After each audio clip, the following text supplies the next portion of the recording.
सभी को प्रणाम, नमस्कार। जैसा कि हम लोग जब गीता को प्रारंभ करते हैं तो सबसे पहले भगवान श्री कृष्ण, अर्जुन, व्यास जी और सरस्वती जी की वंदना करते हैं। वो श्लोक मैं पढ़ूंगा। नारायणं नमस्कृत्य नरं चैव नरोत्तमं देवीं सरस्वतीं व्यासं ततो जयमुदीरयेत्। प्रपन्नपारिजाताय तोत्रवेत्रैकपाणये ज्ञानमुद्राय कृष्णाय गीतामृतदुहे नमः। वसुदेवसुतं देवं कंसचाणूरमर्दनं देवकी परमानंदम कृष्णं वंदे जगद्गुरुम।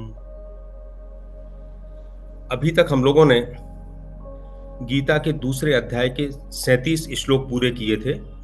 आज हमारा 38वां श्लोक है और ये श्लोक एक संधि है गीता में।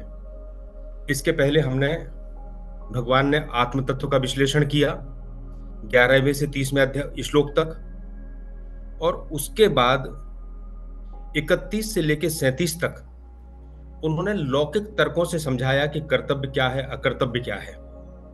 और अब वो आते हैं मुख्य बात पे, कर्मयोग के ऊपर आते हैं कि जिस बुद्धि को उन्होंने ज्ञान योग के लिए कहा है, उस ज्ञान योग का प्रैक्टिकल एप्लीकेशन कैसे होगा हमारे जीवन में। यहां से 38 से ये वाला प्रसंग शुरू होता है। तो 38 श्लोक दोनों के बीच का है। इसके पहले हम एक छोटा सा रिवीजन करें। मैं बार बार आप लोगों से मेरा अनुरोध है और ये प्रक्रिया भी है कि केवल श्रवण करने से गीता हो या कोई भी शास्त्र हो वह हमारी अनुभूति में नहीं आता है। और इसलिए होता यह है कि हम सुनते हैं, सुनने पे बहुत अच्छा लगता है और उसके बाद हम उसको भूल जाते हैं। जो याज्ञवल्क्य जी ने मैत्रेयी जी से जो प्रक्रिया कही थी कि श्रवण, मनन और निदिध्यासन, मनन हमारा साथ में चलना चाहिए। श्रवण, तुलसीदास जी ने कहा है, शास्त्र सुचिंतित पुनि पुनि देखिए। भले हमने कितना भी अच्छा पढ़ लिया हो, उसको हमको बार बार पलट पलट के देखना है। तो हम जैसे जैसे आगे चल रहे हैं, 6-7 श्लोक एक बार में लेते हैं, हमें चाहिए कि हम पुराने श्लोकों को भी दोहराते चलें और ये ध्यान रखें कि कहीं ऐसा ना हो कि हमारा तारतम्य टूट जाए। तो आज मैं केवल आपको छोटा सा एक इशारा करूंगा, और आपको अगर देखना है तो रामसुख दास जी महाराज की जो पुस्तक है साधक संजीवनी है, और भी उनकी कई पुस्तकें हैं। उन्होंने बहुत अच्छा श्लोकों के क्रम दिए हैं कि कौन से श्लोक के क्रम किस श्लोक से जाके जुड़ता है। पीछे हम जो छोड़ आए, अर्जुन ने बहुत से प्रश्न किए, बहुत सी शंकाएं की, भगवान ने उसका उत्तर देना प्रारंभ किया। तो भगवान का कौन सा उत्तर किससे जुड़ता है, रामसुख दास जी महाराज ने बहुत अच्छी तरह से इसका बड़ा विशद इसका व्याख्या की है, टेबल्स दी हैं। उनको आप देखें। मैं केवल कुछ उन्हीं के जो रामसुख दास जी महाराज ने दिया है उसमें से मैं कुछ आपको बताना चाहता हूं कि पहले अध्याय में जब अर्जुन ने प्रश्न किए थे, तो आप देखेंगे पहले अध्याय के 31वें श्लोक में जो प्रश्न किया था उसका जवाब भगवान ने दूसरे अध्याय के 31वें श्लोक में दिया। 37वें, पहले अध्याय के 37वें श्लोक में जो कहा था वो दूसरे अध्याय के 32वें में जाके उसको जुड़ता है। वो इसी तरह से दूसरे श्लोक जुड़ते हैं। पहले अध्याय का 44वां श्लोक दूसरे अध्याय के 32 और 33 से जाके जुड़ता है। 36वां 43 से, पहले अध्याय का 40वां दूसरे अध्याय के 43 में से, पहले अध्याय का दूसरे अध्याय के 38 में से। और पूर्व में जो कहा था भगवान ने, उन्हीं का विस्तार इस 31 से 38 तक के कर्तव्य और अकर्तव्य के जो श्लोक हैं उसमें किया गया है। ये केवल संकेत आपको इसलिए है कि आप इस तरह से जब पढ़ना शुरू करेंगे तो गीता की जो मूल भावना है बौद्धिक रूप से वो आपके सामने स्पष्ट होने लगेगी। अन्यथा हम एक पढ़ते हैं और पुराना भूल जाते हैं और वो चीज वहीं तक सीमित होकर रह जाती है। जैसे भगवान ने कहा था पहले, अनार्य जुष्टम अस्वर्गम अकीर्तिकरम अर्जुन, कि ये आर्यों का कार्य नहीं है। यहाँ भगवान आके कहते हैं धर्माद युद्धच्छ श्रेयोन्यत, ये धर्म युद्ध है। तो वहां कहा है कि पलायन आर्यों का कार्य नहीं है, अनार्यों का कार्य है, और यहाँ कहते हैं कि धर्म युद्ध तुम्हारे लिए है। तो उससे इसको जोड़ा है। वहां कहा है अस्वर्गम, ये स्वर्ग को देने वाला नहीं है, और यहाँ दूसरे श्लोक में आके कहते हैं कि धर्म युद्ध जो है वो स्वर्ग द्वारम अपावृतम। तो पलायन को जब अर्जुन जा रहा था तो उन्होंने अस्वर्गम कहा, और यहाँ जब धर्म युद्ध की बात आए तो स्वर्ग द्वारम अपावृतम कहा कि स्वर्ग का खुला हुआ द्वार है। तो एक ही चीज को दो तरह से, पहले कहा अकीर्ति करम अर्जुन, ये तुम्हारे लिए अकीर्ति कारक है, और यहाँ कहते हैं अकीर्तिम चापी भूतानि कथयस्यन्ति अव्ययाम, लोग तुम्हारे बदनामी को, अकीर्ति को लंबे समय तक कहते रहेंगे। सो वही बात कही। पहले कहा त्यक्तोत्तिष्ठ परम तप, क्षुद्रम हृदय दौर्बल्यम त्यक्तोत्तिष्ठ परम तप, हृदय की दुर्बलता को त्यागो और उठ के खड़े हो जाओ। यहाँ भगवान कहते हैं ततो युद्धाय युज्यस्व, ततो युद्धाय युज्यस्व, और यही है शब्द जो है उसके बाद का, युद्धाय कृत निश्चय, ततो युद्धाय युज्यस्व युद्धाय कृत निश्चय। तो एक ही बात को अलग अलग तरीके से, अलग अलग संदर्भों में, तो हम जब पुरानी चीजों को पढ़ते जाएंगे, दोहराते जाएंगे, शास्त्र सुचिंतित पुनि पुनि देखिए, तो हमें आगे वाले श्लोकों पे पकड़ और उसका रेफरेंस, उसका रिलेवेंस समझ में आता जाएगा, क्लियर होता जाएगा। अब हम शुरू करते हैं आज का 38वां श्लोक, आप निकालिए। सुख दुखे समे कृत्वा लाभालाभौ जया जयौ ततो युद्धाय युज्यस्व नेमं पापम अवाप्स्यसि। भगवान कहते हैं कि तू जय पराजय में, लाभ हानि में, सुख दुख में समान समझो इसको, चाहे पराजय हो, जय हो, लाभ हो, हानि हो, सुख दुख हो, और इसके लिए तैयार हो जा, और इसके कारण से तू पाप नहीं लगेगा। नैवम प्रापम अवाप्स्यसि। देखिए अर्जुन के दो ही दुख थे, दो ही भय थे। एक भय तो था, शोक था कि हम अपने लोगों को मारेंगे तो हमें दुख होगा, क्योंकि हमारे बंधु बांधव थे, इन्हीं के लिए तो हम सब राज्य चाहते थे, इनके सुख के लिए। और दूसरा उसका दुख, उसकी बात ये थी कि हिंसा करने से हमें पाप होगा, और यहाँ आप कहते हो कि हमें करना है, युद्ध करना है, क्योंकि हमारा कर्तव्य है। तो इस दो द्वंद्व के बीच में भगवान इस प्रश्न का उत्तर देते हैं कि नैवम पापम अवाप्स्यसि। वो कौन सा तरीका है कि युद्ध करने पे भी तुम पाप के भागीदार नहीं होगे, यह इस श्लोक से प्रारंभ होता है। सो कर्म योग की प्रक्रिया यहाँ से शुरू होती है, ये बीच का श्लोक है। सुख दुखे समे कृत्वा लाभा लाभौ जया जयौ ततो युद्धा युज्यस्व नेमं पापम अवाप्स्यसि। चलिए हम इस पर बात करते हैं। पहला है, अभी तक भगवान ने जो आत्मज्ञान का उपदेश दिया था, वो आत्मज्ञान का उपदेश शाब्दिक है।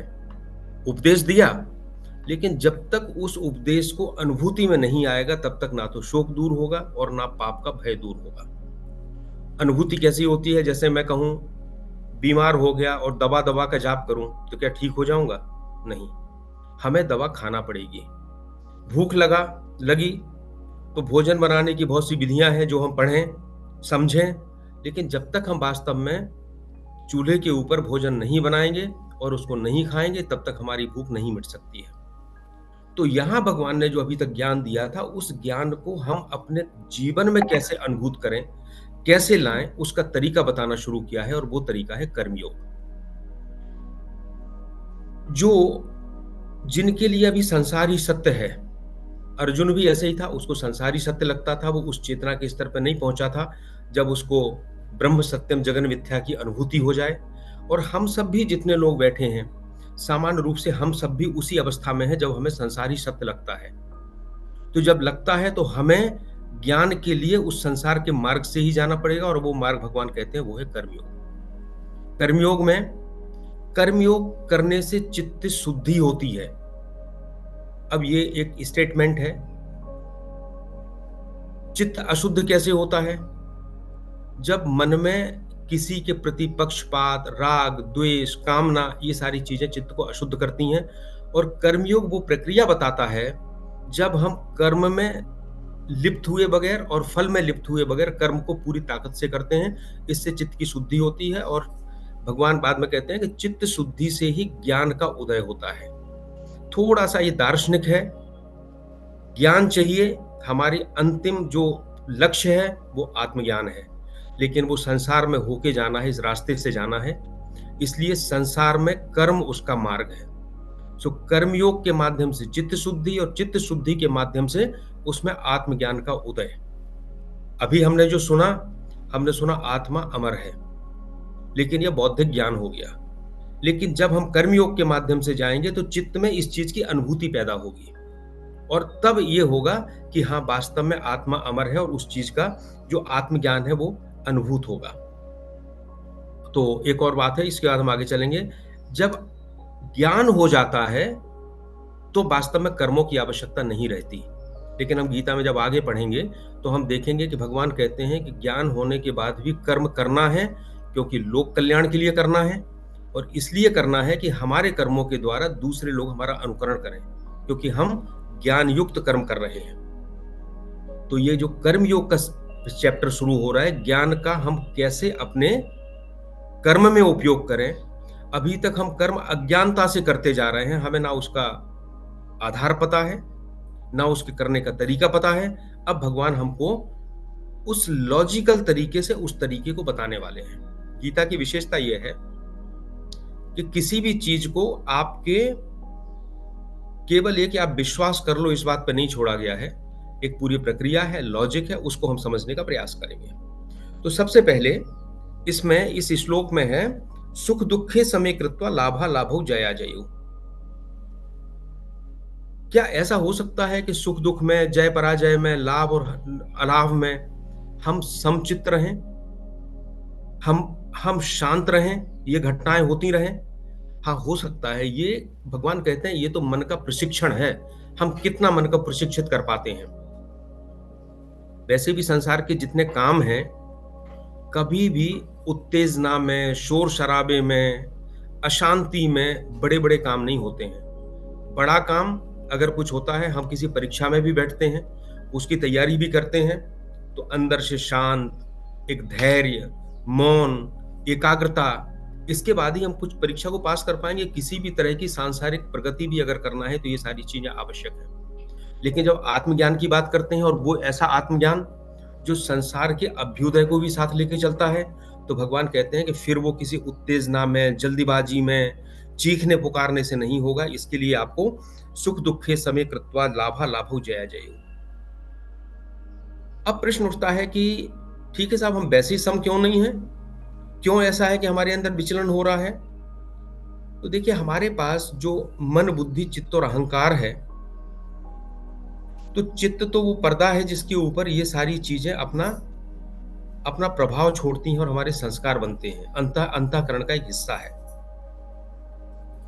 और ये माने हम कि झील है जिसमें कोई पत्थर गिरता है तो उसमें लहरें उत्पन्न होती हैं। तो संसार की जितनी घटनाएं हैं, उन घटनाओं से मन विचलित होता है, मन विचलित होने से चित्त विचलित होता है, और जो लहरें उठती हैं उसमें चित्त में ज्ञान तभी पैदा होगा अगर सूर्य का प्रतिबिंब सागर किसी जलाशय में पड़ना है तो जलाशय शांत होगा, तभी वो दिखाई देगा। अगर जलाशय में लहरें हो रही होंगी तो ना चांद दिखेगा, ना सूर्य दिखेगा उसके अंदर। सो यही स्थिति यहाँ पे है। इसलिए वो कहते हैं कि विचलन को हमें समाप्त करना है। अब कैसे करेंगे, ये बड़ी महत्वपूर्ण बात है। भगवान ने ये क्षमता केवल इंसान को दी है, क्योंकि उसके पास बुद्धि और विवेक है। कोई भी प्रतिक्रिया होती है, कोई भी घटना होती है, जो जानवर है जिसके पास बुद्धि विवेक नहीं है, वो तुरंत प्रतिक्रिया देता है, उसको देर नहीं लगाता। जैसे ही उसको समझ में आती वैसे ही वो प्रतिक्रिया देता है, किसी भी तरह की हो सकती है। और पर हमारे पास ये समय है, हमारे पास भगवान ने क्षमता दी है कि हम तुरंत प्रतिक्रिया दे दें या मन को शांत करते हुए उसका रिस्पॉन्स दें, रिएक्शन दें या रिस्पॉन्स दें। अब इसके अंदर का विज्ञान समझिए, इसमें क्या फर्क पड़ता है। अगर हमने घटना होने पर मन शांत है, इसका अर्थ है कि घटना होने पे तुरंत ही हमारे अंदर एक रिएक्शन की बात आती है। यानी हमारी इंद्रियां कहती हैं कि हम ये करें, मन उनके साथ बह जाता है कि हाँ हमें ये करना है, और हम वो करते हैं। और सारे संसार में बंधन इसी बात का है कि हम इंद्रियों के दास हैं और हम मन के दास हैं। लेकिन अगर घटना के बाद हम अपने मन को शांत रखते हैं और तुरंत उस पर कोई प्रतिक्रिया नहीं देते हैं, इसका मतलब है हम इंद्रिय और मन की दासता से मुक्त होने लगे। और मुक्त कब होंगे? जब इंद्रिय और मन के ऊपर बुद्धि का शासन होगा। अगले श्लोक में हम आएंगे जिसमें व्यवसायत्मिका बुद्धि का बात कही गई है। तो आप देखिए, इस पूरे मनोविज्ञान को समझने का प्रयास करें। धर्म तो है ही, लेकिन महत्वपूर्ण मनोविज्ञान यह है कि जब हम किसी भी प्रकार की परिस्थिति में शांत रहते हैं, सुख दुखे समे कृत्वा लाभा लाभौ जया जयौ। तो इसका अर्थ है कि हमने हमारी बुद्धि ने, जो हमारी बुद्धि है उसने मन और इंद्रियों के ऊपर नियंत्रण कर लिया है और हम इस दासता से हमने मुक्त होना शुरू कर दिया है। तो ये स्वतंत्रता है, और जब चरम स्वतंत्रता हो जाती है उसको ही हिंदू धर्म मुक्ति कहता है। सो हम कभी सोच नहीं पाते, हमें जैसे क्रोध आया, हम लोग भी खूब क्रोधित होते हैं, लेकिन अगर हम एक क्षण के लिए उस अवस्था में सम रह सकें, इसका मतलब है हमने अपनी इंद्रियों पे विजय प्राप्त करने की दिशा में एक कदम बढ़ा दिया है, अपनी स्वतंत्रता की दिशा में और अपनी मुक्ति की दिशा में। और इस शांति से उस मन में जो एक महान भाव का उदय होता है, वो हमारी आध्यात्मिक चेतना को दृढ़ करता है। ये समानता जो है, ये समता जो है, क्यों महत्वपूर्ण है? इसलिए महत्वपूर्ण है कि ईश्वर का जो रूप है वो निष्पक्ष है, निर्दोष है, सम है। ईश्वर ने किसी के साथ भी कोई पक्षपात नहीं किया। सूर्य की धूप सबके लिए बराबर है, हवा सबके लिए बराबर है, जंगल सबके लिए बराबर है, पानी सबके लिए बराबर है। ये हो सकता है उसके लिए भगवान ने जो सबसे मूल्यवान चीज है उसके लिए हमसे कोई मूल्य नहीं लिया, सबको दिया। ये हो सकता है कि इंसानों ने अपने कारणों से उसमें विभाजन किया हो, पर ईश्वर ने विभाजन नहीं किया। सो निर्दोषम ही समम ब्रह्म, गीता का ही ये वाक्य है। ईश्वर निर्दोष है, सम है, और अगर हमारे अंतःकरण में भी समता आती है, इसका मतलब ईश्वर का भाव हमारे अंदर आ रहा है। सो ये समता जो है विभिन्न परिस्थितियों में, ये केवल साधारण बात नहीं है। इसका आप जब इसका विचार करेंगे तो ये इंद्रियों पे नियंत्रण भी है, ये ईश्वरीय गुण का विकास भी है, और ये आध्यात्मिक चेतना का विकास भी है। अब ये समता केवल मन में ही नहीं होती है, समता मन के अलावा भी होती है। इसमें 3 चीजें भगवान ने दी हैं। सुख दुखे समे कृत्वा लाभा लाभौ जया जयौ। सो जया जयौ, जय और पराजय। तो जय और पराजय हमेशा शारीरिक ही होगी। हम किसी से जीतेंगे, किसी से हारेंगे, तो शारीरिक विषमता में भी समता रखना, जय पराजय। सुख दुखे समे कृत्वा लाभा लाभ, लाभ और अलाभ, लाभ और हानि। लाभ और हानि मन के विषय हैं, तो लाभ हानि में समता रखना मतलब मन में समता रखना। और सुख दुख जो है बुद्धि के विषय है, उनमें भी रखना। तो शरीर में भी समता, मन में भी समता, और बुद्धि में भी समता। और ये समता का जो रूप है, यह रूप ही ईश्वर का रूप है, उसकी तरफ हमारी गति है। अब हम देखेंगे कि यहाँ पे एक वाक्य आता है, ततो युद्धाय युज्यसो नैवम पापम अवाप्स्यसि। तुम अगर ऐसे सम रह के युद्ध करते हो तो पाप नहीं पड़ेगा। अब बड़ा मजेदार बात है, हम लोग भी हमेशा पाप से डरते हैं, अर्जुन भी पाप से डर रहा था। तो ये जो लॉजिक भगवान ने दिया है कि नहीं होगा, कैसे होगा? देखिए, अर्जुन का द्वंद्व था पाप की भावना और शोक। तो शोक की बात तो पहले भगवान आत्मा अनात्मा की बात करके कह चुके हैं कि जब ये तत्व तुम्हारे अंदर आएगा, और अंदर कैसे आएगा? इसी कर्मयोग के माध्यम से, तो शोक दूर हो जाएगा। अब अर्जुन सोचता है कि भगवान ठीक कहते हैं कि अगर सभी कुछ आत्मा अनात्मा है, ना कोई किसी को मारता है, ना किसी से मरता है, आत्मा ना जलती है, ना गीली होती है, ना कुछ, अनंत है वो, अनादि है, अनंत है, हमेशा से है। तो जब हम आत्मदृष्टि से बात करते हैं तो किसी को मारने और मारने पर पाप नहीं लगता। लेकिन हम तो युद्ध कोई आत्मदृष्टि से तो युद्ध करते नहीं। आत्मदृष्टि से तो विचार हो सकता है, युद्ध तो हमेशा शरीर से ही होगा, देह दृष्टि से ही होगा, और देह दृष्टि से जब हिंसा होगी तो पाप पड़ेगा। तो भगवान जो कहते हैं नैवम पापम अवाप्स्यसि, ये बहुत महत्वपूर्ण है कि हम देह दृष्टि से भी जो काम कर रहे हैं उसमें भी पाप नहीं पड़ेगा यदि हम समबुद्धि से काम करेंगे। यही कर्म का रहस्य है, कर्मयोग का रहस्य है। हमने जैसे कहा कि समता ईश्वर का रूप है। अगर हम समता में स्थित हैं तो आप देखिए कितनी सारी घटनाएं हैं जो संसार में निरंतर हो रही हैं, जिससे हमें कोई मतलब नहीं है। क्या हमें उसका पाप और पुण्य हमारे ऊपर आ रहा है? नहीं आ रहा है। कितने युद्ध हो रहे हैं, उसमें कितनी हिंसाएं हो रही हैं, लेकिन हम उससे असंपृक्त हैं। हमें नहीं पता कि यूक्रेन में क्या हो रहा है, या हो रहा है तो हम उससे, ना हमें उससे द्वेष है, ना उससे हमको, हमारे मन में कोई राग है, ना द्वेष है, इसलिए हमारे ऊपर कोई पाप नहीं आ रहा है। हम खाना खाते हैं, हम दही खाते हैं तो कहते हैं कि 100 ग्राम दही में अगर खाते हैं तो एक में पढ़ रहे थे कोई वो था 630 करोड़ बैक्टीरिया लैक्टोबैसिलस बैक्टीरिया होते हैं। वो हमारे शरीर में जाते हैं, वो सारे मरते हैं। तो क्या हमको दही खाने का पाप होता है? नहीं। क्योंकि जब हमने भोजन किया, भोजन में जो है, उसमें हमारा कोई राग-द्वेष उनके प्रति नहीं है। श्वास लेते हैं, करोड़ों बैक्टीरिया मरते हैं, विषाणु बढ़ते हैं, हमारे शरीर में निरंतर क्रियाएँ चल रही हैं, पर उसका पाप इसलिए नहीं है कि हम उनके प्रति सम हैं, मेरा कोई राग-द्वेष नहीं है। तो भगवान उसी चीज़ को यहाँ एप्लाई करते हैं कि जब तुम जीवन की क्रियाओं में भी समता लाओगे, राग-द्वेष नहीं होगा, तो ये आपको पाप का कारण नहीं बनेगी। अब ये समता का एक बड़ा अच्छा उदाहरण मैं रामचरितमानस से हमेशा चाहता हूँ कि हम लोग बात करें, और इसलिए कि वो हर जन-जन तक पहुँची हुई है। तो गीता उसको कैसे सपोर्ट करती है? देखिए, जब धनुष यज्ञ हुआ और राम जी धनुष तोड़ने के लिए चले, तो विश्वामित्र जी उनसे कहते हैं कि उठहु राम भंजहु भव चापा, राम उठो और शंकर जी के चाप को तोड़ो। हरहु मेटहु तात जनक परितापा, और जनक के दुख को दूर करो। तो बहुत बड़ी बात थी कि खड़े हो रहे हैं, जा रहे हैं, सीता जी से विवाह होने वाला है, इतना बड़ा सम्मान मिलने वाला है। पर भगवान, जो तुलसीदास जी भगवान की दशा का वर्णन करते हैं, वो ये नहीं कहते भगवान झट से उठे और दौड़ के चले गए और धनुष तोड़ दिया।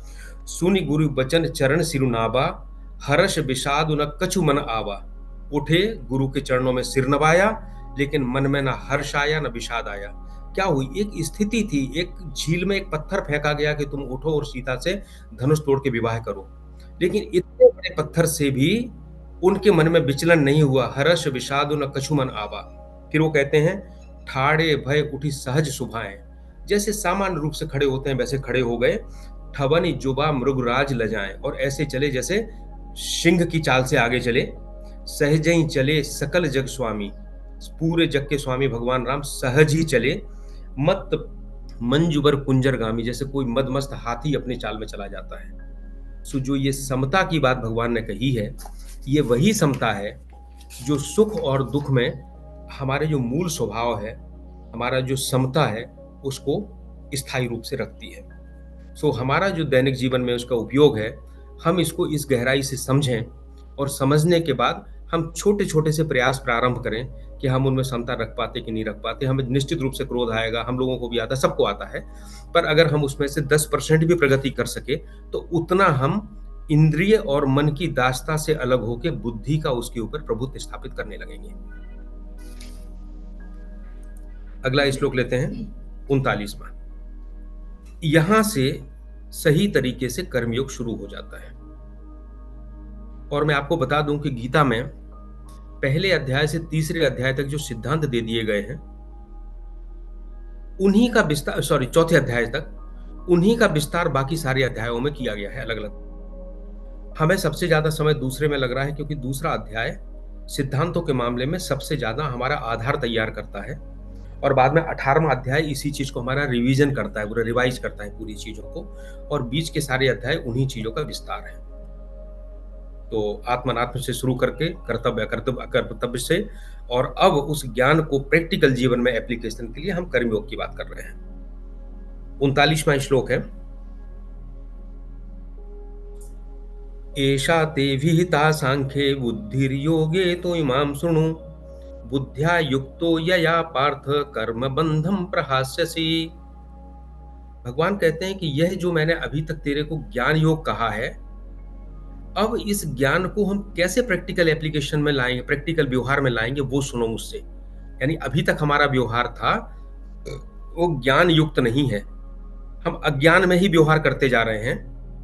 इस ज्ञान को हम अपने व्यक्तिगत जीवन में कैसे लाएं, ये भगवान अब हमें बताने वाले हैं। और इसमें बड़ा महत्वपूर्ण है, इसमें कहते हैं कर्म बंधम प्रहास्यसि, जिससे कर्मों के बंधन टूट जाएंगे। पहले कहा था नैवम पापम अवाप्स्यसि, यहां कहा है कर्म बंधम प्रहास्यसि। सो पहले कह दिया कि तुझे पाप नहीं पड़ेगा, अब कहते हैं ठीक है पाप नहीं पड़ेगा पर कर्म का बंधन तो होगा।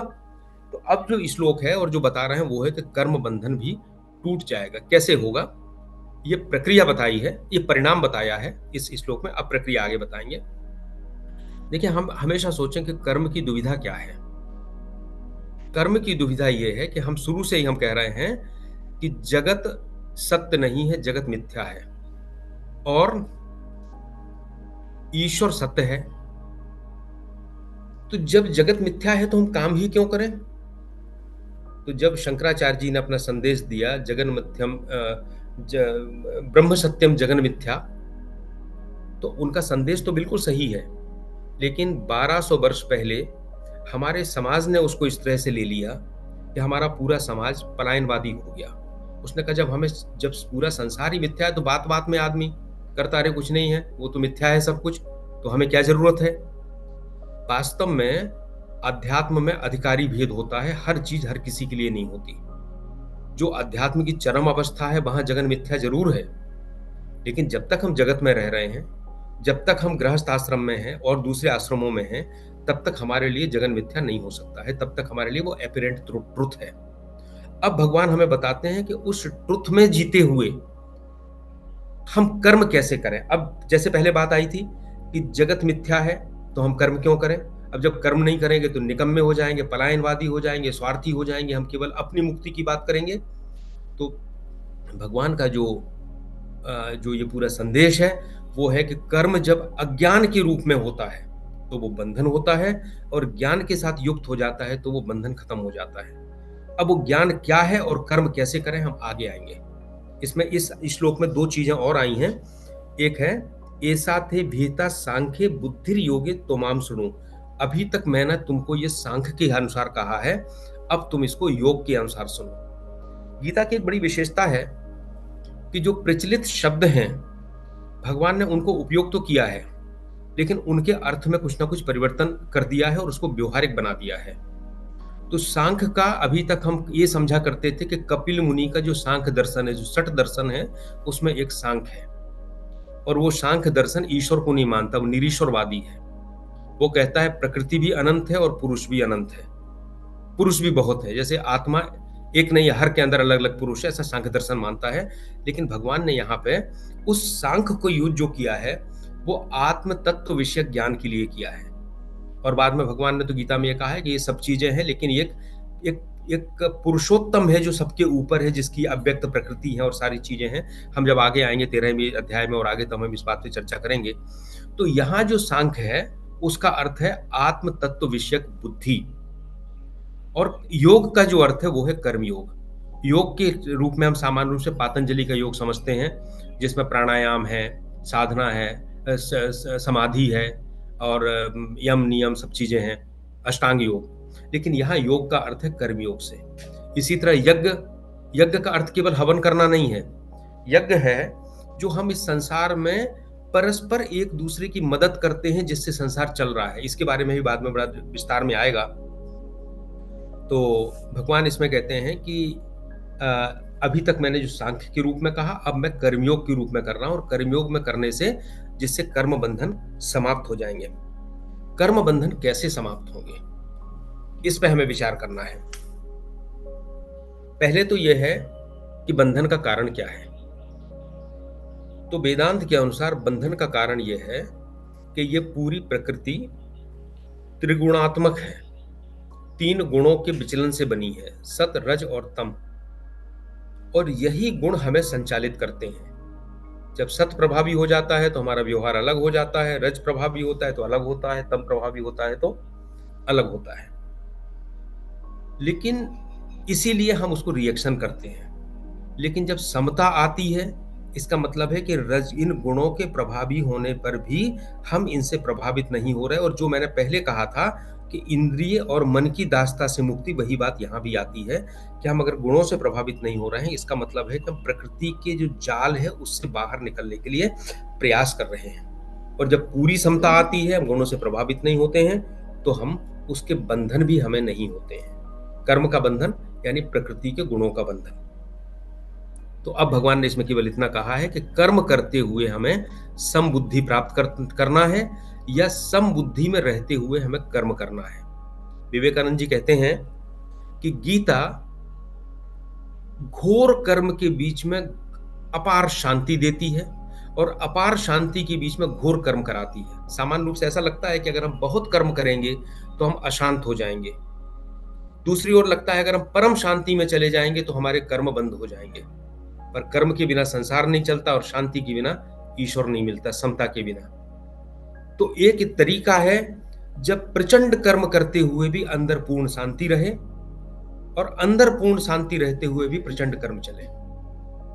तो गीता की यही विशेषता है। और ये जो दर्शन है, ये दर्शन ऐसा अद्भुत दर्शन है कि कृष्ण भगवान के पहले किसी ने नहीं दिया, बाद में भी नहीं आया। और देखिए दुर्भाग्य देखिए हम लोगों का कि 5200 साल पहले अगर हम इस ऐतिहासिक रूप से बात करें, युद्ध हुआ, भगवान ने दर्शन दिया और उसके बाद से 4000 वर्षों तक महाभारत का एक अंश के रूप में पड़ा रहा। ये सामने कब आया? जब शंकराचार्य जी ने इसके ऊपर अपनी टीका लिखी, तब लोगों को लगा कि महाभारत से निकल के ये बाहर आया। फिर सारे विद्वानों ने अपनी अपनी टीकाएं लिखी, लेकिन जैसा कहते हैं ना, गीता अमृत दुहे नमा, ये तो गीता का दूध है, अमृत है। लेकिन वो अमृत भी कैसा रहा? कलश में रखा रहा और उसकी पूजा होती रही, उसका उपयोग नहीं किया। और उसका उपयोग ना करने का कारण यह है कि देश इतनी बुरी स्थिति में चला गया, अकर्मण्य हो गए, अशिक्षा में डूब गए, छुआछूत में चले गए, निर्धनता में डूब गए। ये सारा कारण ये था कि इतना सारा ज्ञान होने के बाद भी हमने गीता की पूजा तो की, दूध को कलश में तो रखा, लेकिन उसको पीने का प्रयास नहीं किया। और आधुनिक समय में अगर गीता को पिलाने का प्रयास किसी ने किया है तो वो किया है स्वामी विवेकानंद ने। और उन्होंने कहा है कि आप, हमारा पूरा देश जो तमस में डूबा है, इसका सबसे पहला कार्य है कार्य, काम, काम और काम, इसके अलावा कुछ नहीं। अगर काम करेंगे तो बाकी चीजें अपने आप आगे आएंगी। अगला श्लोक लेते हैं। ये जो कर्मयोग है, इसकी क्या विशेषताएं हैं? हम आपसे कहते हैं कि हम आपको कहीं ले चलेंगे, किसी होटल में रुकाएंगे, तो हम आपको बताएंगे ना कि आपका ये होटल बहुत अच्छा है, देखो तुम्हें ये सुविधा मिलेगी, ये सुविधा मिलेगी। तो भगवान हमको एक लालच भी दे रहे हैं, क्योंकि भगवान की हमारे प्रति बड़ी करुणा है, ईश्वर की, कि हम, उनकी लीला है, लेकिन उस लीला में फंस के हम उस असली तत्व को नहीं समझ पा रहे। इसलिए भगवान हमको प्रेरणा भी दे रहे हैं, प्रोत्साहन भी दे रहे हैं, भविष्य की झलक भी दिखा रहे हैं और हमको ना करने के जो परिणाम है वो भी बता रहे हैं। अब कर्म योग जब हम करते हैं तो इसमें क्या विशेषताएं हैं? पहली है, भगवान कहते हैं, 40वां श्लोक निकालिए। नेहा विक्रम नाशोस्ति प्रत्यवायो न विद्यते स्वल्पम अपस्य धर्मस्य त्रायते महतो भयात्। भगवान कहते हैं कि जब कर्मयोग का हम काम करते हैं तो पहला काम है कि इसके बीज का नाश नहीं होता। यानी आपने अगर एक बार इसको शुरू कर दिया तो ये समाप्त नहीं होगा। नेहा विक्रम नाशोस्ति प्रत्यवायो न विद्यते, अगर कोई गलती भी हो गई तो इसका उल्टा प्रभाव नहीं होगा। स्वल्पम अपस्य धर्मस्य, जरूरी नहीं है कि इसको पूरी तरह से आप 100% पालन कर लो। अगर इसका छोटा सा टुकड़ा भी पालन कर लोगे, त्रायते महतो भयात्, महान भय से रक्षा करेगा। 4 चीजें हैं, क्रम का नाश नहीं होगा, उल्टा असर नहीं होगा, थोड़ा सा भी कर लो तो फायदा होगा और महान भय से रक्षा होगी। हम इन चारों चीजों पे बात करेंगे। पहले तो महान भय कौन सा है जिससे रक्षा की बात कर रहे हैं? अर्जुन के तो 2 ही भय थे, शोक और पाप, और हमारे भी यही भय है। इसके अलावा संसार में कोई भय ही नहीं है, शोक का भय या पाप का भय है। तो वो कहते हैं कि इसका कारण यह है कि हम ईश्वर के और जगत के सच्चे स्वरूप को नहीं समझ रहे हैं। तो जैसे ही हम कर्मयोग करते हैं, प्रकृति के बंधनों से मुक्त होते हैं और समझते हैं कि ईश्वर का उद्देश्य, कोई ईश्वर ऐसा नहीं है जो चाबुक लेके बैठा हो और हम सबको प्रताड़ना देने के लिए बैठा हो। जब हम समझते हैं कि ईश्वर का एक वैश्विक उद्देश्य है और ईश्वर की हमारे प्रति करुणा है कि हम इस मार्ग पर बढ़ें, और ईश्वर का जब स्वरूप समझ में आता है और जगत का स्वरूप समझ में आता है, जगत का स्वरूप आत्मात्म विवेक से और कर्म योग के माध्यम से चित्त शुद्धि और ज्ञान की अनुभूति से ईश्वर का स्वरूप समझ में आता है, तो भय और शोक दोनों खत्म हो जाते हैं। तो पहले तो भगवान ने कहा कि कर्म योग से त्रायते महतो भयात्। अब हम अगले बात आते हैं, नेहा विक्रम नाशोस्ति। इसके क्रम का अंत नहीं होता। देखिए ऐसा है, हमने कहीं बीज बोया किसी खेत में, अगर बीज बोने के बाद पानी ना डालें, उसकी निदाई गुड़ाई ना करें, उसको रक्षा ना करें, तो क्या फसल तैयार होगी? नहीं होगी। जानवर चर जाएंगे, खत्म हो जाएगा, अंकुर मर जाएंगे बिना पानी के। इसके बाद अगर हम दोबारा करना चाहेंगे तो हमें फिर बीज बोना पड़ेगा। हम संसार में तैयारी करते हैं, हमने किसी परीक्षा की तैयारी की, 6 महीने हमने छोड़ दिया, तो हमें फिर ABCD से शुरू करना पड़ेगा, क्योंकि वो सारा जो हमने किया था वो नष्ट हो गया। तो संसार के जो काम होते हैं वो एक बार जो शुरू करें, अगर पूर्णता तक नहीं पहुंचा पाएंगे और टाइम गैप हो जाएगा तो वो पुनः खत्म हो जाएगा। पर आत्म तत्व तक पहुंचने का काम आवश्यक नहीं कि अभी हो सकता है तुरंत हो जाए, अभी तो ब्रह्म निर्वाणम, तुरंत भी ब्रह्म मिल सकता है। ये हमारे संस्कार और हमारे पुराने जन्मों की साधना पर निर्भर करता है। और ये भी हो सकता है कि अभी हमें हजारों करोड़ों जन्म लेना पड़े। तो एक बात आती है कि यार जब संसार में हर चीज का अगर पूर्णता पे ना पहुंचे और नष्ट हो जाए, तो हम ये कर्मयोग करेंगे, मन में समता लाएंगे, लेकिन मर गए तो क्या मतलब है, सब खत्म हो जाएगा। तो भगवान कहते हैं नहीं, नेहा विक्रम नाशिस्ति, इसका अंत नहीं होता। क्यों नहीं होता? कारण कर्मयोग से जो समता आती है वो आध्यात्मिक गुण है, और समता ईश्वर का अंश है, ईश्वर का गुण है। ईश्वर सत्य है और सत्य कभी नष्ट नहीं होता है। संसार में बोया गया बीज जमीन के अंदर उस संसार का हिस्सा है, असत है, तो पूर्णता पे नहीं पहुंचेगा तो अपना फल नहीं देगा और नष्ट हो जाएगा। पर ईश्वर के सत्य के लिए जो प्रयास होता है वो चूंकि अनादि है, अनंत है, इसलिए वो नष्ट नहीं होगा। तो हमारे मन में जितनी समता आ जाएगी, भले 2% क्षमता आए, हम 98% मौकों पे खूब रिएक्शन करें, नाराज हों, क्रोध करें, कामनाओं से पीड़ित रहें, पर अगर 2% भी मन में आ गया तो और उसमें मृत्यु हो गई, तो अगले जन्म में जो स्थिति होगी वो 2% के आगे से शुरू होगी। सो नेहा विक्रम नाशोस्ति। दूसरा, प्रत्यवायो न विद्यते, इसका उल्टा प्रभाव नहीं होगा। प्रत्यवाय क्या होता है? प्रत्यवाय होता है कि जितने भी सकाम कर्म होते हैं, अगर वो होते हैं तो वो फल देते हैं, और फल भी नष्ट होने लायक होता है, संसार का फल है। लेकिन अगर नहीं होते हैं तो उल्टा असर भी हो जाता है। हम लोग सामान्य रूप से तंत्र मंत्र के रूप में सुनते रहते हैं कि तंत्र मंत्र होता है, अगर सफल नहीं हुआ, तांत्रिक क्रियाएं हैं तो उल्टा असर करती हैं। एक उपनिषद में कहानी आती है कि त्वष्टा असुर जो था वो इंद्र का शत्रु था, और उसने एक यज्ञ किया कि हमें ऐसा पुत्र चाहिए जो इंद्र को मार डाले।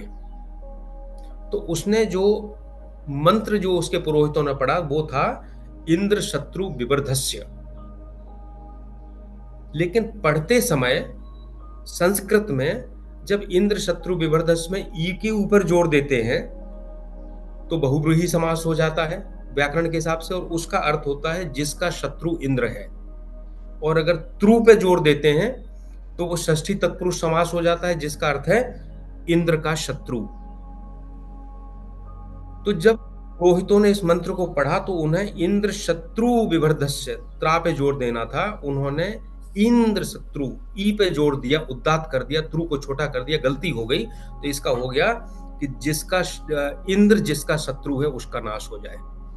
तो त्वष्टा ने जो यज्ञ किया था, पुत्र तो वृत्तासुर हुआ, लेकिन मंत्र के प्रभाव से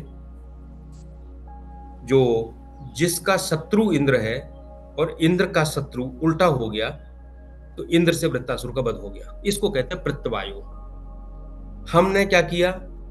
संसार में किसी काम के लिए प्रयास किया, एक व्यापार किया, खूब सारा पैसा लगाया, हो सकता है लाभ हो जाए, लेकिन अगर व्यापार फेल हो गया तो क्या होगा? हमारा रखा हुआ पैसा भी चला जाएगा, प्रत्यवाय हो जाएगा, उल्टा असर हो जाएगा। तो भगवान कहते हैं लेकिन कर्मयोग का जो है थोड़ा सा हो जाए, नाश नहीं होगा और प्रत्यवाय नहीं होगा, उसमें कभी भी उल्टा असर नहीं हो सकता है। भले आप जितनी प्रगति होगी उतनी प्रगति होकर रह जाएगी। फिर स्वल्पम अस्य धर्मस्य त्रायतो महते भयात्, थोड़ा सा भी हो जाएगा तो ये महान भय। महान भय क्या है? जो संसार और ईश्वर को हम सही स्वरूप न समझ पाने के कारण मोह, शोक का और पाप का जो भय है वो उतनी मात्रा में कम हो जाएगा जितने में हम करेंगे। देखिए, इसमें बस छोटा सा एक बताऊं, एक अमेरिकन विद्वान थे, उनका नाम था इंगतसोल। और इंगतसोल अपने समय के बहुत बड़े नास्तिक थे। इतने बड़े नास्तिक थे कि अगर कोई ईश्वर की बात करता था तो विद्वान भी थे, तर्क देते थे और लड़ने झगड़ने पे भी उतारू हो जाते थे। तो उनकी मुलाकात जब विवेकानंद से हुई तो उन्होंने विवेकानंद से कहा कि मैं तो नास्तिक हूं, मेरे लिए संसार ही सब कुछ है, जो चारवाक का दर्शन है, और मैं तो चाहता हूं कि संसार रूपी मुसम्मी है, इसको मैं निचोड़ दूं पूरी तरह से। तो विवेकानंद ने कहा कि निचोड़ना तो मैं भी चाहता हूं, लेकिन तुम्हारे पास केवल 70-80 साल का समय है। मैं तो अजर अमर आत्मा हूं, मुझे कोई जरूरत नहीं है, मेरे पास तो अनंत जन्म है। तो ये स्वल्पम अस्य धर्म से हमें कोई ज़रूरत नहीं है कि अभी सब कुछ हो जाएगा, हम प्रयास करें। इस जन्म में नहीं तो अनंत जन्मों में भी हम इस भगवत तत्व की मौसमी को निचोड़ सकते हैं। आवश्यक नहीं है कि हमें अभी इसे 40 साल, 50 साल में ही हमें सब कुछ करना हो। 41वां श्लोक।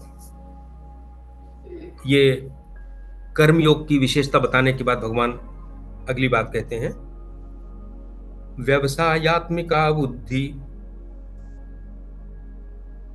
एकेह कुरु नंदन, बहुशाखा है अनंताश्च बुद्धियो व्यवसायिनाम।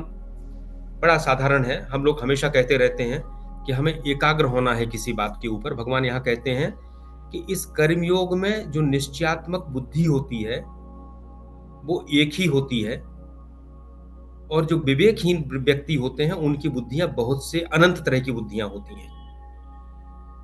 तो कर्मयोग, देखिए, हम सामान्य रूप से कहते हैं कि हम अगर किसी चीज में एकाग्र होंगे तो हमारी सारी शक्तियां उस पर लगेंगी और हमें सफलता मिलेगी। यहाँ पे भी भगवान यही कहते हैं कि कर्मयोग के लिए हमें एक एक इसको नाम दिया है अव्यवसायआत्मिका बुद्धि। अव्यवसायआत्मिका बुद्धि का मतलब है दृढ़ निश्चयी बुद्धि, लगन। हम किसी काम में लग जाएं और केवल उसी में सोते जागते हमें केवल उसी का ध्यान रहे। लेकिन ऐसी तो बुद्धि वो भी होती है जो सांसारिक कामों में लगती है।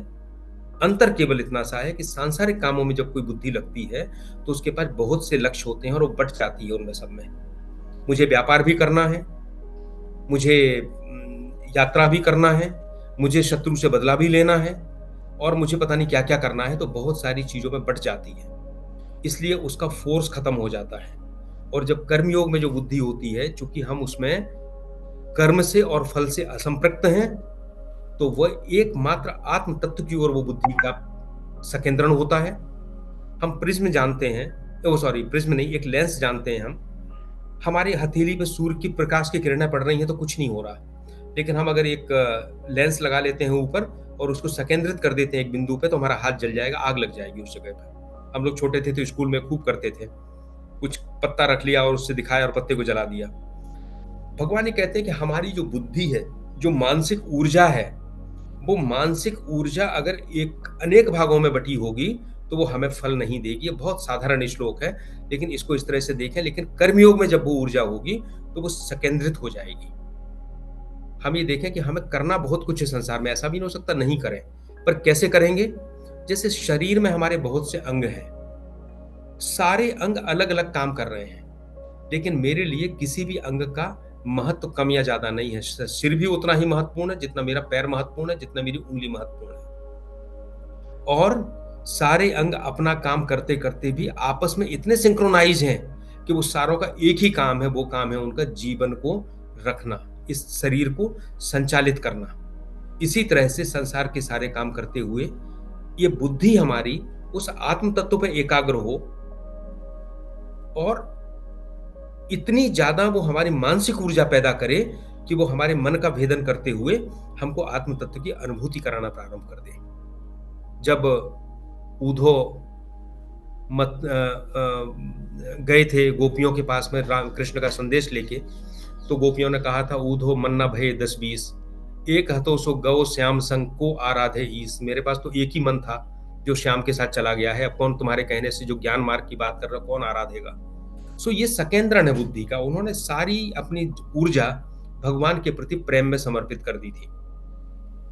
तो इस श्लोक में भगवान ने कहा है कि हमें अपनी अपनी बुद्धि को व्यावसायिक बनाना है, आत्म तत्व पर केंद्रित करना है, बहुशाखा, बहुत जगह भटकाना नहीं है, और कर्मयोग के माध्यम से जब बुद्धि होगी तो हमें इसकी प्राप्ति होगी। 3 श्लोक बहुत छोटे छोटे हैं, उसके बाद अगला विषय शुरू होता है, मैं उसको कर लेता हूं। आप गीता में देखेंगे तो सामान्य रूप से 42, 43 और 44 को एक ही साथ सब जगह लिखा गया है, क्योंकि इसका एक ही बात कहते हैं। हम इसकी बात कर लें, ये 3 श्लोक 5 मिनट में हो जाएंगे, इसके बाद हम इसको समाप्त करेंगे। 42वां श्लोक है। यहां भगवान वेदों में जो सकाम कर्मों की बात कही गई है उसकी निंदा करते हैं कि हम हमेशा सकाम कर्मों में डूबे हुए हैं। कैसे करते हैं? यामिमां पुष्पितां वाचम प्रविदन्त अविपश्चितः वेदवाद रतः पार्थ नान्यत् अस्ति इति वादिनः। हे अर्जुन, वे मूर्ख लोग हैं जो अलंकृत बातें करते हैं, लंबी चौड़ी बातें करते हैं। और आजकल जहां भी आप जाओगे आपको अलंकृत बातें बहुत मिलेंगी, लंबी लंबी बातें मिलेंगी, उनका फायदा कुछ नहीं होने वाला, सुनाई देती है, बहुत अच्छी लगती है। वेदों की बातें जो लिखी हुई हैं उनके पूर्व तर्क करते हैं और उसके अलावा कुछ नहीं करते। वेदवाद रतः कामात्मनः स्वर्ग परा जन्म कर्म फल प्रदाम क्रिया विशेष बहुलाम भोगे स्वर्गतिम प्रति। वे वासनाओं से भरे हुए हैं, कामात्मना स्वर्ग परा, उनके लिए स्वर्ग ही सर्वोच्च है।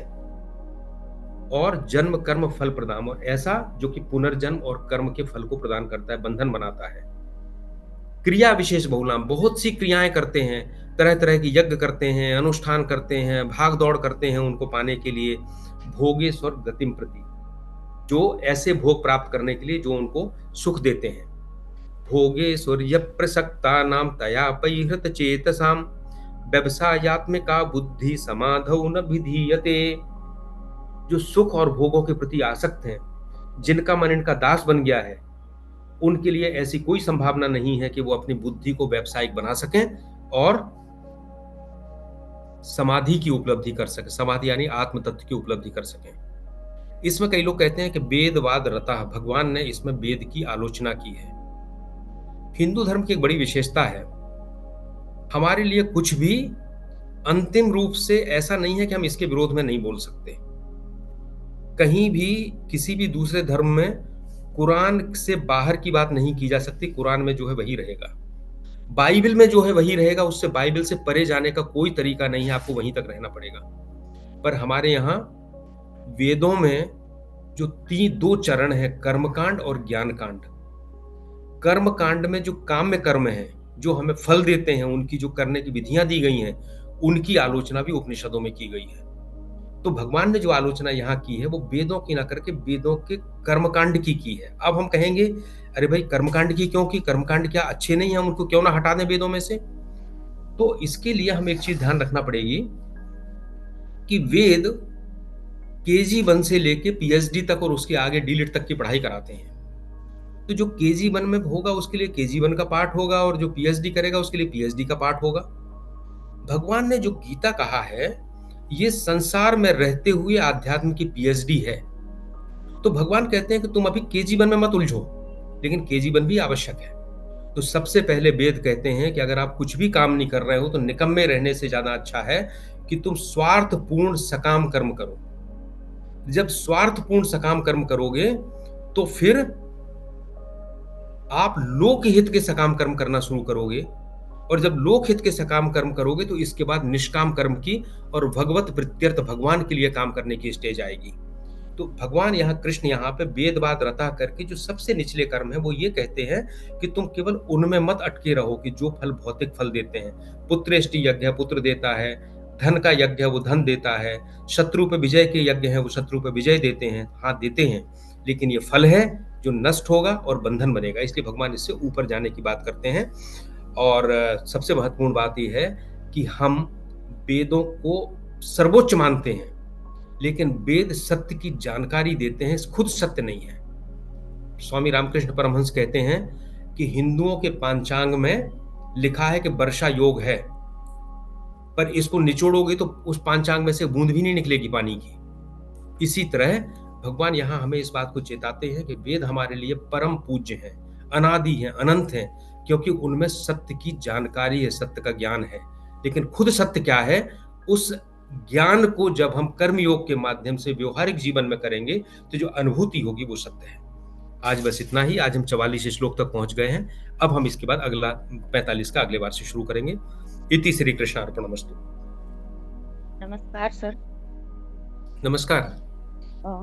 सर, जैसा कि अभी आपने बताया कि अन्य धर्म के जो धर्म ग्रंथ हैं वो उनसे बाहर जाने की बात नहीं कहते हैं, उसी में रह के काम करने की बात कहते हैं, तो क्या उससे एकजुटता नहीं आती है कि हम ऐसे ही हमको करना? लेकिन जो हमारा सनातन धर्म है वो विचारों की अभिव्यक्ति देता है, कर्म कांडों को पालन करने की अभिव्यक्ति देता है, और भी कई तरह की अभिव्यक्ति की स्वतंत्रता देता है। तो इससे क्या अलगाव की अभिव्यक्ति होती है, एकजुटता नहीं होती है, अलग अलग विचार आते हैं, अलग अलग तरह के मत उत्पन्न होते हैं। जैसा कि अन्य धर्म में कहना चाहिए एकता या कट्टरता है, वैसे ही सनातन धर्म में नहीं है। सभी अपने मत के अनुसार काम करते हैं, सबके अपने विचार हो जाते हैं। यानी ये ऐसे विचार मेरे मन में आते हैं। और जैसा कि आपने अभी बताया, तो ये प्रश्न आया मेरे मन में कि यदि हम अपने धर्म ग्रंथ के प्रति समर्पित रहें, एकजुट रहें, तो उतना बिखराव नहीं होगा जैसे कि अभी सनातन धर्म में हो रहा है। चलिए, इसका मेरा ये कहना है कि सनातन से बड़ी एकता तो कहीं है ही नहीं। हम आत्मा आत्मा के अंश हैं और सब में आत्मा एक है। वसुधैव कुटुंबकम। तो हमारे पास वो क्षुद्रता नहीं है कि केवल हम 50 लोग मिलके अपने ही लाभ के लिए काम करें। क्योंकि हम परम सत्य, हमारे ग्रंथ बताते हैं कि सभी में एक ही आत्मा है। तो उस आत्मा जब एक है तो सब तो एकजुटता है ही मानव मात्र में, प्राणी मात्र में। अंतर केवल इतना है कि कभी सनातन धर्म ने अन्याय और अधर्म के खिलाफ लड़ने से मना नहीं किया। ये तो पूरी गीता ही कई बार ये आलोचना होती है कि कृष्ण ने हिंसा क्यों करवाई, अहिंसा क्यों नहीं करी। तो अधर्म के खिलाफ लड़ने के लिए, एकजुट होने के लिए मना नहीं किया। अंतर ये रहा, जैसा हम लोगों ने चर्चा की थी, कि पिछले बहुत लंबे समय से, ऐतिहासिक काल से हम इस चीज को सही परिप्रेक्ष्य में नहीं समझ सके। पहला तो हमारा जो सनातन धर्म है वो एकता भी देता है, लेकिन आप देख लीजिए पूरे संसार में यूनिफॉर्मिटी नहीं हो सकती कभी। पूरे संसार में हर पत्ती दूसरी पत्ती से अलग होगी, हर इंसान का चरित्र दूसरे से अलग होगा, हर के संस्कार दूसरे से अलग होंगे, हर की क्षमता दूसरे से अलग होगी।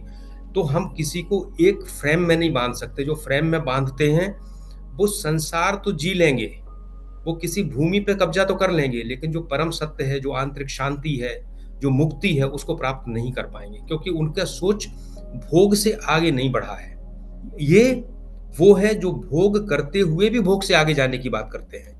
हमें भोग भी मना नहीं है, लेकिन भोग भी धर्म के अनुसार होना चाहिए। हमें युद्ध भी मना नहीं है, लेकिन युद्ध भी धर्म के अनुसार होना चाहिए। हिंसा भी मना नहीं है और अहिंसा भी मना नहीं है, लेकिन सबका अपना अपना समय है, परिवेश है, परिप्रेक्ष्य है। और हमारा पूरा ध्यान जो है अनुभूति के ऊपर है। हम किसी के अंधविश्वास पे नहीं चलते कि हमसे कहा कि मर जाओगे तो मरने के बाद ये मिलेगा, नहीं। वो कहते हैं अभी तो मोक्ष निर्वाणम, आप करते हो तो अभी भी आपको मोक्ष की प्राप्ति हो सकती है, वो शांति की प्राप्ति हो सकती है। और सुर दुर्लभ कर सुख कर जगमाही, अंत काल रघुबरपुर जाही। सुर दुर्लभ सुख भी इसी संसार में करके जाना है। सो ये ज्यादा एक सत्य के ऊपर आधारित है, अनुभूति के ऊपर आधारित है। और भगवान तो गीता के बाद कहते हैं कि यथेच्छसि तथा कुरु, मैंने तो कह दिया। भगवान भी अपनी बात थोपते नहीं है, तुम अपने अनुभव में लाओ और जैसा तुमको ठीक लगे वैसा करो। तो यही तो स्वतंत्रता है, यही तो मुक्ति है। अगर आपने जकड़ दिया कि नहीं आपको केवल यही रिचुअल मानना है, तो मुक्ति कहाँ रही? वो तो दासता हो गई। तो चाहे दासता राज्य के नाम पे हो, चाहे दासता धर्म के नाम पे हो, वो त्याज्य है। इसलिए सनातन में एकता भी है, हिंसा भी है, धर्मयुद्ध भी है, लेकिन उसके साथ मुक्ति भी है। सर, तो क्या ये लंबे समय तक बनाए रखेगा यदि विभिन्नता होगी तो धर्म को? आप मुझे केवल एक बात बताइए कि ईसाई और मुस्लिम जिन जिन देशों में गए, वहां की सभ्यता और संस्कृति पूरी तरह से नष्ट हो गई। फारस की एक अपनी सभ्यता थी, फारस खत्म हो गया। मिस्र की एक मेसोपोटामिया की अपनी सभ्यता थी, खत्म हो गई। एक धर्म गया और उसने तलवार के बल पे सब खत्म कर दिया। लेकिन भारत में जब महमूद गजनबी आया था तो हिंदुओं की संख्या 6 करोड़ थी और आज हिंदुओं की संख्या 110 करोड़ है। तो क्या हम नष्ट हुए हैं क्या? कौन कहता है? कौन कहता है सनातन धर्म खतरे में है, सनातन धर्मावलंबी खतरे में है? सारी बातें गलत हैं। अगर हम 6 करोड़ से, जब सारे संसार में सारे धर्म मिट गए उनके सामने और हम 6 करोड़ से 110 करोड़ हो गए, तो कैसे कहते हैं कि हम खतरे में हैं और हम मिट जाएंगे? इसी विविधता के कारण हमने अपनी संस्कृति को बचा के रखा है। और आपको एक आध्यात्मिक बात और मैं कह के इसको बंद करूंगा। जब हमने तत्वबोध में संसार की शुरुआत की बात की थी, तो क्या था? माया के गुणों में विचलन से ये पंच महाभूत पैदा हुए। माया के गुण सत, रज और तम। तो विचलन जब गुणों में हुआ तो ये संसार प्रारंभ हुआ। तो पूरा संसार ही विषमतापूर्ण है। अगर पूरा संसार सम हो जाएगा, गुणों के साम्य हो जाएगा, तो ये संसार खत्म हो जाएगा, अव्यक्त में समा जाएगा। क्योंकि विषमता ही संसार का आधार है। इसलिए संसार में जितने मनुष्य होंगे सब अलग अलग तरह के होंगे, अलग अलग उनकी रुचि होगी, अलग अलग उनकी प्रक्रिया होगी।